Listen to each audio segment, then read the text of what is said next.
Joe Green. After that terrible night, it was good to get home to Birtwick Park. John was equally glad to see us, and had a good deal of praise for the courage James has shown at the fire. Before he and James left us for the night, James said, "Who is coming in my place?" "Little Joe Green at the lodge," said John. "He is small, but he is quick and willing and kind-hearted as well."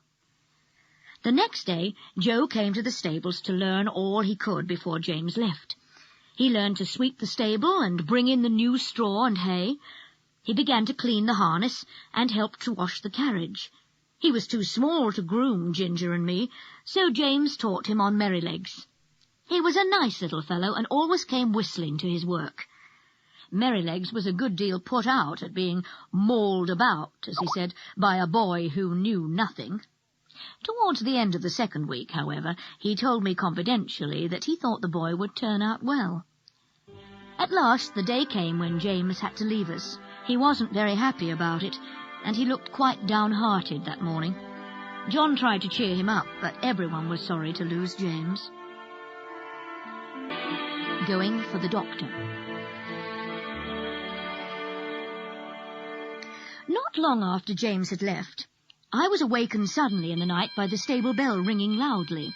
Then John came in, saying, "Wake up, Beauty. You must go fast now, if ever you did. The mistress is ill, and we must go for the doctor." We went like the wind, and the church clock struck 3 as we drew up at Dr. White's door. John knocked at the door like thunder. Dr. White put his head out of the window. "What do you want?" he said. "Mrs. Gordon is very ill, sir. Master wants you to go at once. He thinks she will die if you cannot get there." Dr. White was soon at the door. "The worst of it is," he said, "my horse has been out all day and is quite worn out. What is to be done? Can I have your horse?" "He has come at a gallop nearly all the way, sir, but I think my master would not be against it if you think fit, sir." "All right," said the doctor. "I will soon be ready." The way back seemed long, but I did my best. I was glad to get home. My legs shook under me, and I could only stand and pant. I had not a dry hair on my body. The water ran down my legs, and I steamed all over. For the next few days I was very ill, and Mr. Bond, the horse doctor, came every day. John would get up 2 or 3 times in the night to come to me. My master often came to see me, too. "My poor Beauty," he said one day, "you saved your mistress's life." I was very glad to hear that, for it seems the doctor said that had we been a little longer, it would have been too late. I don't know how long I was ill, but I thought I was going to die, and I believe they all thought so, too. When I grew well again, I found that sad changes were about to happen. We heard from time to time that our mistress was ill. Then we heard that she must go to a warm country for 2 or 3 years. The master began immediately to make arrangements for leaving England. We used to hear it talked about in our stable. Indeed, nothing else was talked about. John went about his work silent and sad, and Joe scarcely whistled. At last the day came when we took our master and mistress to the station. As the train glided away, John sighed. "We shall never see her again," he said. "Never." He took the reins, mounted the box, and with Joe drove slowly home. But it would not be home to us from now on. Earlshall. Next morning, Joe took Merrylegs to the vicarage, for he had been given to the vicar. Then John took Ginger and me to Earlshall Park, where we were to live. A groom took us to a light, airy stable.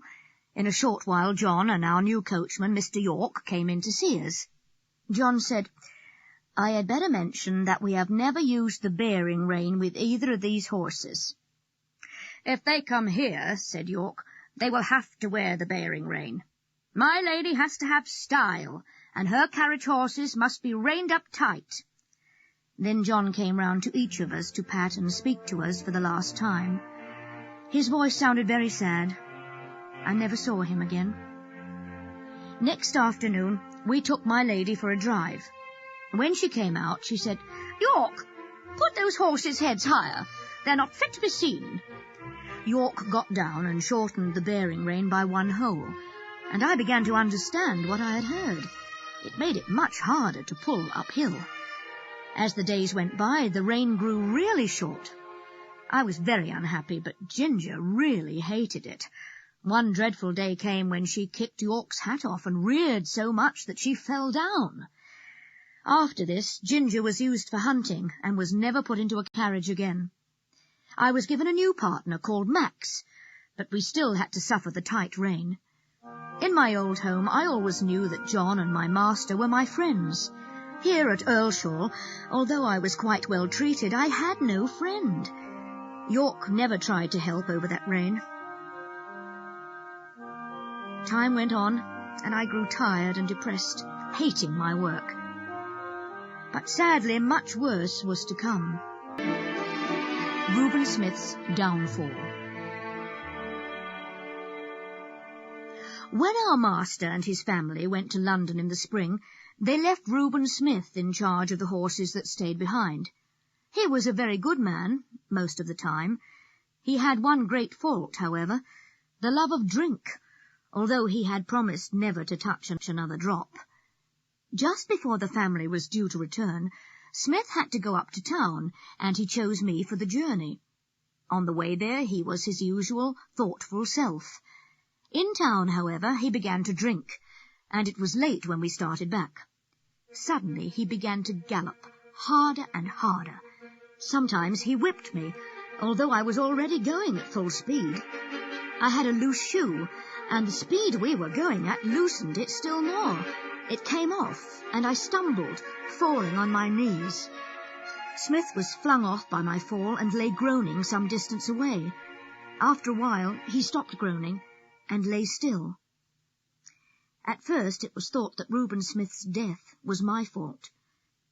Then my sore hoof was discovered, and everyone realized that Smith must have been drinking.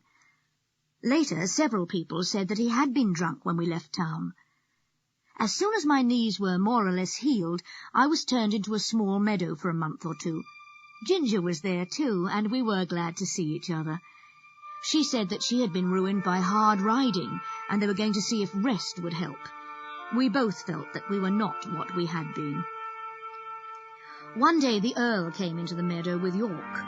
The Earl seemed very annoyed as they looked us over.